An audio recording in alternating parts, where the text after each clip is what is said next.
తమిళనాడులో ఒక వరకట్న పిశాచి దాహానికి తన భార్య బలైపోయింది. అంటే కేవలం అతను మాత్రమే కాకుండా అతను, తన తల్లి, తండ్రి, అంటే అత్త, మామ, భర్త, వీరందరి వేధింపులు కూడా తట్టుకోలేక, ఇదిగో మనం ఇక్కడ విజువల్స్లో చూస్తున్నాం, ఆ అమాయకపు మహిళ బలైపోయిన ఘటన.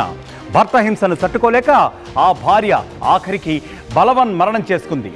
అయితే మనకు అందుతున్న సమాచారం ప్రకారం ఏప్రిల్లో రిధన్య, కవిన్ కుమార్ల వివాహం జరిగినట్టుగా తెలుస్తోంది.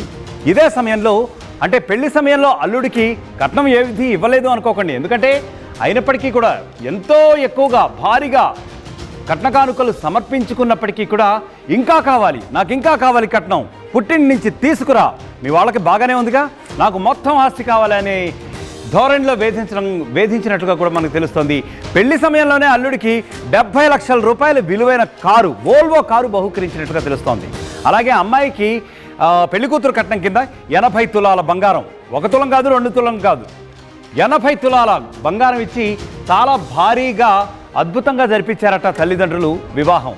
అయినప్పటికీ కూడా సరే, ఆ పెళ్లి కొడుకు ధోరణి మాత్రం వేరేలాగా ఉంది, అతని ఆలోచన అంతా వేరేలాగా ఉంది. ఏం చేస్తాం, ఆ అమ్మాయి, ఎందుకంటే ఆ అమ్మాయి జాతకం కరెక్ట్గా లేనట్టుంది, ఏం చేస్తాం, అమ్మాయికి 80 తులాల బంగారం ఇచ్చారు కూడా తల్లిదండ్రులు. అయినప్పటికీ సరే మరింతగా కట్నం తేవాలి, మీ వాళ్ళకి బాగానే ఉంది కదా, మీది వస్త్ర దుకాణం కదా, మీకు ఏంటి వస్త్రాలు తయారు చేసే మిల్లులు ఉన్నాయి కదా, బట్టల మిల్లులు ఉన్నాయి కదా, మీకు డబ్బులు బాగానే వస్తాయి కదా, పుట్టింటి నుంచి మరింత కట్నం తేవాలంటూ ఎప్పటికప్పుడు ఆ కిరాతకుడు వేధిస్తూ ఉండేవాడట. లేకపోతే రెండో పెళ్లి కూడా చేసుకుంటానని చెప్పి ఆ కవిన్ కుమార్, ఆ నిందితుడి పేరు కవిన్ కుమార్ అన్నట్టుగా తెలుస్తోంది. కవిన్ కుమార్ తన భార్యని అస్తమానం వేధిస్తూ ఉండేవాడట. అయితే ఇక ఆమె కొన్ని నెలల పాటు భరించింది. సరిగ్గా ఇప్పటికి 2 నెలలు. ఈ 2 నెలల పాటు కూడా నిత్యం ఆ అమ్మాయి నరకం చూసినట్లుగా మనకి న్యూస్ వస్తోంది.